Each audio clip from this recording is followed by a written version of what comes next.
This is the Washington Times front page for Wednesday, November 20th, 2024. Thanks for joining us. I'm George Gerbo. Ukraine fired American-supplied missiles into Russian territory on the 1,000th day of its war against Russia. Mike Glenn reports Ukraine had yet to confirm that it had launched the attack, but Ukrainian General Staff said in a statement that an attack had taken out a major ammunition arsenal near the Russian city of Kharkiv. In response, Russian President Vladimir Putin formally lowered the threshold for his country's use of nuclear weapons. Putin has said the use of American-supplied missiles to strike Russian targets could dramatically escalate the conflict and draw NATO into the fight. The Department of Justice will ask a federal judge to consider breaking up Google months after it was found to have illegally monopolized the online search market. Seth MacLachlan reports Google has been accused of spending billions of dollars on deals with manufacturers that required it to be their default search engine. Chrome is the world's most widely used web browser with an estimated 3.45 billion users. The high-stakes showdown could reshape the online search market and the emerging AI industry. It's been likened to the unsuccessful antitrust case in 2001 to split up Microsoft.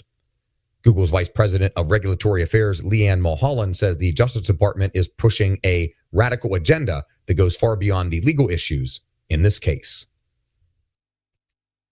FEMA Director Deanne Criswell admitted to Congress that federal disaster specialists skipped more than 20 homes in Florida with Donald Trump campaign signs. Stephen Diner reports Criswell said she had fired the part-time supervisor who issued the directive to her 11-member team and deployed a special team to visit the 20 affected homeowners and offer assistance.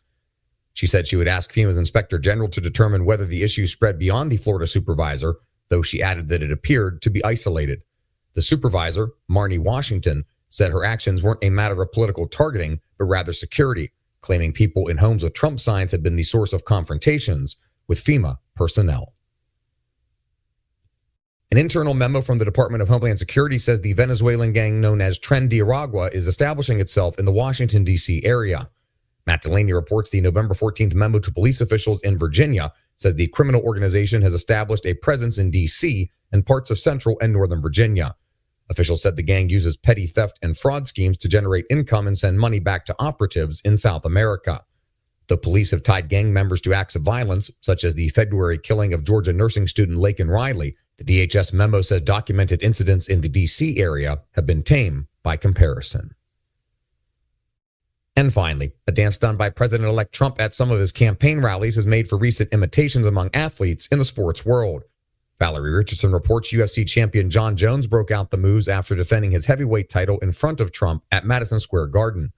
At least a dozen NFL players have also done the imitation, including Titans wide receiver Calvin Ridley, Raiders tight end Brock Bowers, and 49ers defensive end Nick Bosa, as well as some in the college ranks, including West Virginia quarterback Garrett Green. Find all today's front page stories at WashingtonTimes.com/front page or the Washington Times app, and follow us wherever you get your podcasts.